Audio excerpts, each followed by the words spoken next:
Ok, então pessoal, mais uma discussãozinha aqui a respeito de dilatação térmica. Bom, dilatação térmica é quando falamos disso, já consideramos que há variação de temperatura, ok? Se há variação de temperatura, as moléculas que constituem o material, elas ganham energia e ocupam um espaço maior, porque elas ficam se movimentando dentro do material e ocupam um espaço maior. Então, quando há variação de temperatura, né, há um aumento do espaço entre as partículas que constituem o material. Então, isso por aumentar o volume ocupado pelas partículas, né, porque onde tinha, onde tinha lá, vamos supor que vamos supor que ó, existia 4 partículas desse jeito aqui que faziam parte lá do material, um pedacinho do material lá, bem lá no, né, um microscópio lá, bem ferrado mesmo, a gente conseguiu ver os átomos lá. Aí eles estão assim, ó, desse jeito lá. Aí quando você aquece, eles ocupam um outro espaço. Por eles ganharem energia, eles ficam se movimentando e ocupam um espaço maior, ok? Então, ao todo, o material por completo, ele expande, né? Ele ganha uma dilatação. Então, pelo aumento do volume ocupado, né? Olha só. Pelas partículas, dizem que o material dilatou, ok? Então, se vocês pegarem aí na apostila de vocês, vão ter exemplos de aplicações de uma decorrência disso. Então, temos lá, ó, por exemplo, ó, a famosa linha do trem, ok? Olha lá, tem essas frechas, né? Na linha do trem. Porque se não houvesse essas frechas, quando o material dilatar, a linha do trem ia ficar curva, né? E aí o trem ia sair ia descarrilhar, que fala, né? Ele ia sair do trilho, né? Então isso não pode acontecer. Então onde tem lá se a linha do trem fosse assim, ó, a hora que esquentasse, né? Lembra que a gente conversou? Ela poderia ficar assim, ó, ok? Porque ela não tem para onde dilatar, então ela entorta, né? É que nem a gente fazer isso aqui com o papel, ó. Se a gente tentar, se o material tiver tentar dilatar e não ter para onde ele dilatar, ele faz isso, ó. Tá vendo? Ele entorta, porque ele quer dilatar de qualquer jeito. Então é necessário ter essas frestas no meio. Então a gente corta aqui, faz umas frestas, de forma que quando dilata, né, os dois tá aqui assim, quando eles dilatarem, eles no máximo chega próximo um do outro aqui, né? Então eles estão a essa distância, aí dilata, eles chegam mais próximo assim, ok? Aí tem outros exemplos, ó. Tem aqui uma calçada de cimento, tá vendo? Com essas frechas também. E também o famoso aqui, ó, exemplo dos fios do poste, né? Se os fios do poste fossem esticados, né? Quando chegasse na época do frio, né? Porque o que acontece, gente? Assim como quando a gente esquenta o material, acontece isso aqui, ó, as partículas aumentam de tamanho. Se eu fazer o processo inverso, se eu esfriar, né, isso, ela fica menor também, ok? Que eu retiro a energia das partículas. Então, o que acontece? No poste, se os fios fossem esticados, né, e eles fossem colocados lá, por exemplo, na época do verão, quando chegasse na época do inverno, né, por eles contraírem, esses fios contraírem, né, eles iriam estourar, né? Eles iriam estourar. Isso não é interessante, né? Então, os fios do poste tem aquela barriga lá, né?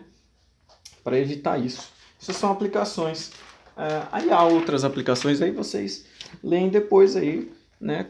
E a gente já discutiu isso em aula também. Então, se eu pegar aqui outro desenho aqui do livro de vocês, olha só, nesse caso aqui, ok, as partículas estão assim, né? Então a gente esquenta, ocorre que a gente esquenta, aumenta a temperatura, e aí as partículas, tá vendo? Ó, elas começam a vibrar aqui e ocupam um espaço maior. Ok, ó, o mesmo volume que tinha antes, eu esquentei e esse volume aumentou, mas as partículas são as mesmas, ok? Ao processo embaixo, mesma coisa. Elas estavam assim, né?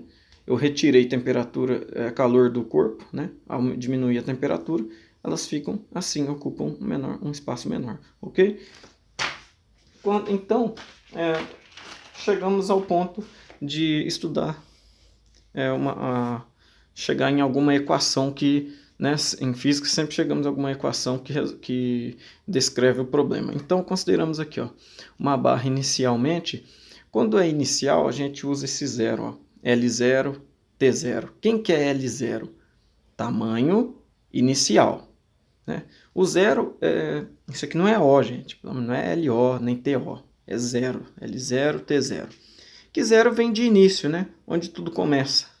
Então, L inicial, entendeu? Zero, tem esse tamanho de barra aqui, com uma temperatura inicial. Também a temperatura que esse corpo está.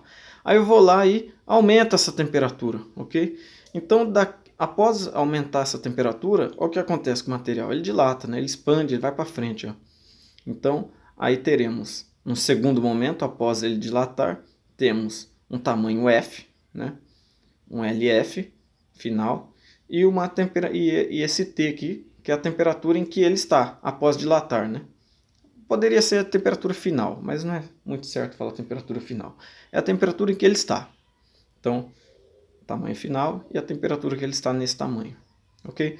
Então, quando analisamos a dilatação linearmente, que nem nesse caso aqui, que só foi para frente, tá vendo que eu não aumentei a largura dele? Quando analisamos esse caso, né, então surge a equação da dilatação linear. Né? A equação da dilatação linear é essa aqui que se encontra aqui, ó, ao lado, onde acontece o seguinte, ΔL, o que é ΔL? Né? Variação do tamanho, lembra que eu falei? Sempre o delta geralmente significa variação de algo. Então a variação do tamanho, né, do material pode ser entendida se multiplicarmos, né, por essa equação, fazendo a multiplicação do tamanho inicial, L0, tamanho inicial do material, vamos supor que isso aqui, ó, fosse um metal aqui, fosse essa caneta aqui, por exemplo, ó, tá vendo? Vamos supor que fosse ela, aí eu vou lá, esquento ela, né?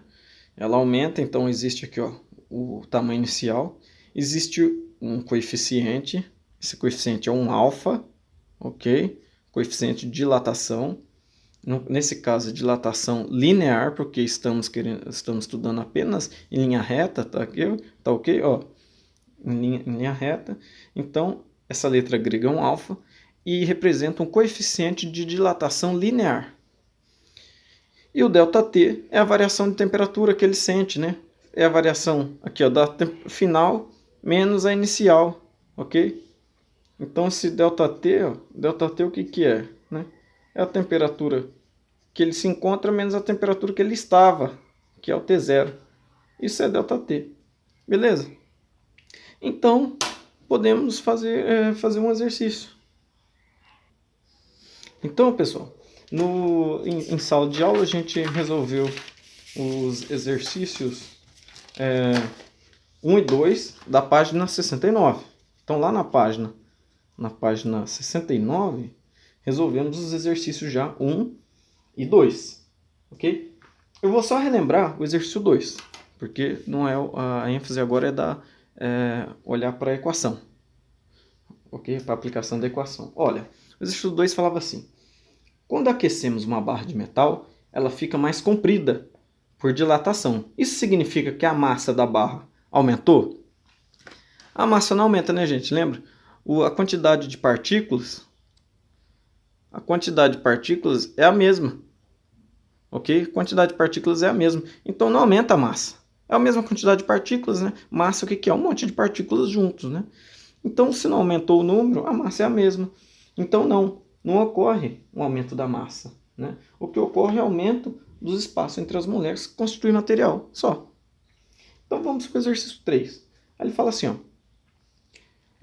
a distância entre dois pedaços de trilho, né, consecutivos em uma estrada de ferro aí está escrito, menor no inverno, né? Aí está lá, ó. Lá. Cadê? Não achei aqui. Bom, vou citar mesmo, vocês acompanhem o exercício 3 da página 669. Então, a distância entre dois pedaços de trilhos consecutivos em uma estrada de ferro é menor no inverno, praticamente constante, maior no inverno ou maior no verão. E aí, né, gente? Então, lembra, seria menor no inverno, né? Dois pedaços de trilhos consecutivos em uma estrada de ferro.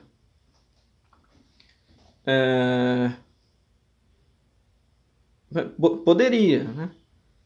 Poderia, mas é mais difícil.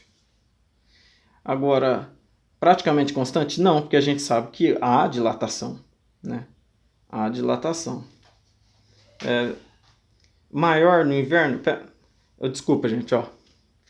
A distância, imagina aqui, ó. Distância, né? Vamos lá, devagar. Tem o trilho do trem lá. E aqui está a distância aqui, ó, que separa eles, ok? Então, o que acontece? Quando chega no inverno, esses materiais, eles encolhem. Então, esse material vai para cá e esse vai para cá. Então, o que acontece no inverno, né? No inverno. Desculpa aí, gente. Eu estava lendo ali pensando em outro mundo. Então, o que acontece? O espaço entre eles aumenta, ok? Ó, aumentou o espaço entre eles, ó. O ΔL aqui, ó. O espaço entre eles aumentou. Eu não vou chamar ΔL não para não confundir vocês. Simplesmente o espaço. O espaço entre eles aumenta. O espaço aumentou. Agora, isso é no inverno. E agora então, a letra A que fala que o espaçamento é menor no inverno é mentira. Porque no inverno aumenta. Ó. Porque se as duas contraem, então o espaço entre elas aumenta. Ok?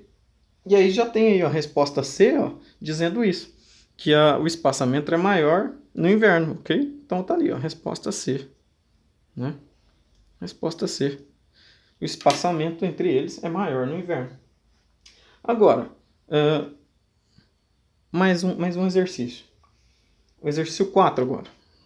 Ó, exercício 4. Ó, uma barra de alumínio tem coeficiente alfa igual a 1,7, né, vezes 10 a menos 5 graus Celsius a menos 1. Certo? Isso aqui é a unidade desse coeficiente. Com comprimento de 6 metros. Então tá lá, comprimento 6 metros. Né? A 0 graus Celsius. Quando a temperatura é 0 graus Celsius. Ela é aquecida até 100. Então a temperatura que queremos saber a dilatação é em 100 graus Celsius. Ela é aquecida de 0 até 100. Então calcule a variação do comprimento da barra. Ok, letra A, variação do comprimento. Variação é o que? ΔL. É isso que ele quer saber. Então ΔL é igual a L0, né, vezes alfa vezes a variação da temperatura. Então ΔL, a variação, será igual a 1,7 vezes 10 a menos 5, ok? Corrigindo aqui, pessoal. Vamos lá. ΔL é igual. Tamanho inicial da barra é 6 metros. Tá aqui, 6 metros. Vezes o coeficiente. O coeficiente é 1,7 vezes 10 a menos 5 graus Celsius a menos 1. Vezes a variação de temperatura, que é 100, né, menos a temperatura inicial, que é 0. Ok? Então, ΔL... a gente faz aqui, ó, 100 menos 0, né? 100 vezes 100, 600. Ok? Ó, 6 vezes 100 menos 0, 600. Vezes 1,7 vezes 10 a menos 5 graus Celsius a menos 1. Aqui, ó, que é a variação. Aqui eu já não preciso colocar mais, tá, gente? Senão acaba confundindo a conta. Eu coloquei aqui só para vocês lembrarem que é a unidade do coeficiente, tá? Que é graus Celsius a menos 1. Mas não precisa colocar. Então, encontraremos aí, né? A gente faz a conta aí.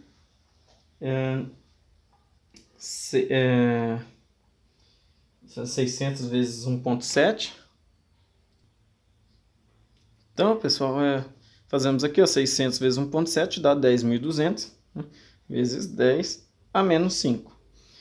Então, se é uma potência de 10, né, quando aparece, aí a gente vai lá e olha nas respostas.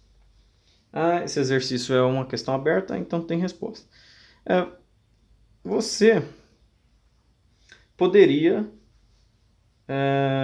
parar a conta aqui mesmo, ok? Ou você pode simplificar, né, e fazer isso virar, a gente conta a vírgula, muda isso aqui, gente, ó, é 10.200,0. Esse seria o número, né? Todo número é vírgula 0 ou vírgula alguma coisa. Então ele é 10.200 vezes 10 a menos 5. Então essa vírgula aqui a gente vai colocar aqui do lado do 2. Ó. A gente vai dar 1, 2, 3 casas. Né? Como a gente andou 3 casas, a gente coloca aqui 10,2. Esses zeros eles são engolidos. Então você vem aqui e conta, né? 3 casas para fazer virar 10,2. Então virou 10,2. O 10 você mantém aqui, né?